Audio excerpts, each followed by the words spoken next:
नमस्कार दोस्तों। क्योंकि इस समय 3 अलग-अलग जगहों से ऐसी खबरें सामने आ रही हैं जिनका सीधा असर अभ्यर्थियों पर पड़ सकता है। नमस्कार, आप देख रहे हैं मेंटो ट्यूटोरियल चैनल। अगर आप पहली बार इस चैनल पे विज़िट कर रहे हैं तो चैनल को सब्सक्राइब करना ना भूलें। पहली खबर है, उत्तर प्रदेश में 11,508 शहरी प्राथमिक शिक्षक पदों की भर्ती को लेकर जो पेच फँसा हुआ है।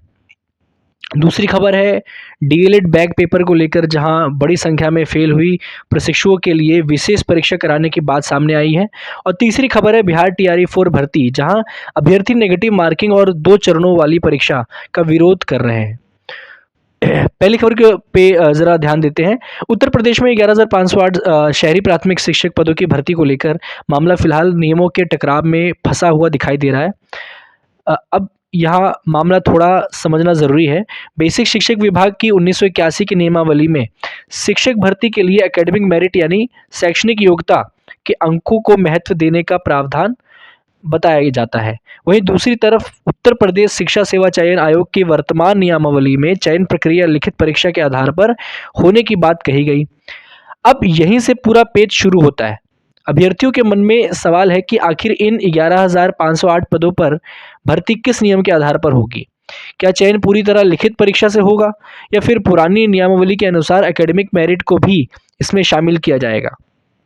और यही सवाल अभी शासन स्तर पर भी चर्चा का विषय बना हुआ है। लेकिन देखिए, अभ्यर्थियों के लिए यह सिर्फ नियमों की तकनीकी लड़ाई नहीं है, क्योंकि एक-एक नंबर यहाँ बहुत मायने रखता है। अगर चयन प्रक्रिया में मेरिट का फॉर्मूला बदलता है तो हज़ारों अभ्यर्थियों की स्थिति बदल सकती है। इसलिए सरकार और विभाग की तरफ से जो भी अंतिम फैसला आएगा वह काफ़ी महत्वपूर्ण होगा। फिलहाल सबसे ज़रूरी बात यह है कि अभ्यर्थी अफवाहों पर भरोसा ना करें। जब तक शासन या आदेश नहीं आ जाता, तब तक इंतज़ार करें और देखें कि आगे क्या हो सकता है। अब बात है दूसरी और बहुत महत्वपूर्ण खबर पर। यह खबर उन डीएलएड प्रशिक्षुओं के लिए है जो परीक्षा में फ़ेल हो गए थे और लंबे समय से विशेष बैक पेपर परीक्षा की मांग कर रहे थे। बड़ी संख्या में प्रशिक्षुओं की मांग थी कि उनके लिए विशेष बैक पेपर कराया जाए ताकि वे अपनी परीक्षा पूरी कर सके और आगे की शिक्षक भर्ती प्रक्रिया में शामिल होने का मौका पा सके। अब खबर यह है कि अधिकारियों की तरफ से परीक्षा कराने को लेकर सहमति बनने की बात सामने आई है। लेकिन यहाँ भी कहानी में एक ट्विस्ट है। समस्या सिर्फ बैक पेपर कराने की नहीं है, समस्या यह है कि बैक पेपर होगा कब? उसका रिज़ल्ट कब आएगा? और सबसे बड़ा सवाल, क्या रिज़ल्ट आगामी शिक्षक भर्ती का आवेदन शुरू होने से पहले आ जाएगा? क्योंकि अगर परीक्षा कराने में ज़्यादा समय लग गया और रिज़ल्ट देर से आया, तो ऐसे अभ्यर्थियों के सामने एक बड़ी समस्या खड़ी हो सकती है।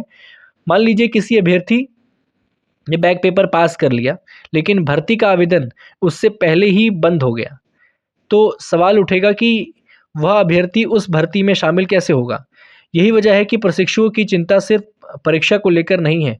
उनकी असली चिंता है परीक्षा जल्दी हो, कॉपियाँ जल्दी जाँची जाएँ और रिज़ल्ट समय पर जारी हो।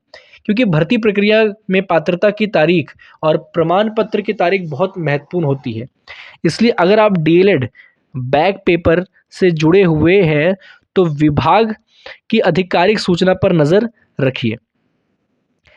एक बात यहाँ भी समझ लीजिए, किसी ग्रुप में एक मैसेज आया कि बैक पेपर की डेट आ गई। दूसरे ग्रुप में लिखा अब भर्ती में शामिल नहीं हो पाएंगे, और तीसरे ग्रुप में लिखा सरकार ने फैसला बदल दिया। अब अभ्यर्थी परेशान है, लेकिन असली बात क्या है अक्सर वह किसी को पता नहीं होती। इसलिए मेरी आपसे छोटी सी अपील है, खबर सुनिए लेकिन फैसला आधिकारिक आदेश देखकर ही मानिए।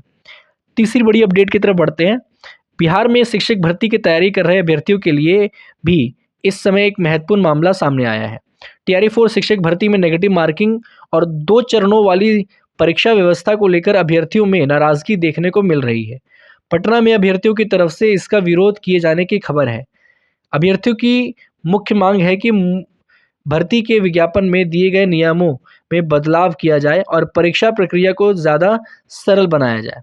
अब वहाँ अभ्यर्थियों का कहना है कि 2 चरणों की परीक्षा और नेगेटिव मार्किंग से परीक्षा और ज़्यादा कठिन हो जाती है। लेकिन दूसरी तरफ भर्ती कराने वाली व्यवस्था के सामने भी अपनी अलग चुनौतियाँ हैं। सरकार या आयोग जब कोई भर्ती नियम बनाता है, तो उसमें परीक्षा का पैटर्न, चरण, नेगेटिव मार्किंग और पात्रता जैसी चीज़ें पहले से तय की जाती हैं। इसीलिए अगर अभ्यर्थी नियम बदलने की मांग कर रहे हैं तो अंतिम निर्णय संबंधित आयोग या सरकार को ही लेना होगा। अब इन तीनों खबरों को अगर आप ध्यान से देखेंगे तो एक चीज़ साफ नज़र आती है। भर्ती सिर्फ वैकेंसी निकलने के का काम नहीं है। भर्ती के पीछे नियम होते हैं, पात्रता होती है, परीक्षा होती है, रिजल्ट होता है, काउंसलिंग होती है और फिर नियुक्ति होती है। और इनमें से किसी एक चरण में भी देरी या नियमों को लेकर विवाद हो जाए तो पूरी प्रक्रिया प्रभावित हो सकती है। इसलिए अभ्यर्थियों को इस समय 2 काम बिल्कुल नहीं छोड़ने चाहिए। पहला अपनी पढ़ाई, दूसरा आधिकारिक अपडेट पर नज़र। क्योंकि नोटिफ़िकेशन कब आएगा, नियम में क्या बदलाव होगा, परीक्षा कब होगी, इस चीज़ों का इंतज़ार करते-करते अगर पढ़ाई रुक गई तो नुकसान आपका ही होगा। अंतिम बात, उत्तर प्रदेश के 11,508 शहरी प्राथमिक शिक्षक पद, जहां 1981 की नियमावली और चयन आयोग की नियमावली को लेकर नियमों का पेच सामने आया है और मामला शासन स्तर पर सुलझाने की कोशिश की जा रही है। तो लगातार छात्रों की नज़र इस पर बनी हुई है। बच्चे बहुत बेसब्री से इंतज़ार कर रहे हैं कि जल्दी से एक शिक्षक भर्ती देखने को मिले। बिहार में पिछले ही कई सालों में 4 ये उनका जो पेपर है वो आ चुका है और पिछले 8 सालों में उत्तर प्रदेश में कोई वैकेंसी नहीं आई। तो ऐसे ही खबरों के लिए चैनल को सब्सक्राइब करना ना भूलें। धन्यवाद।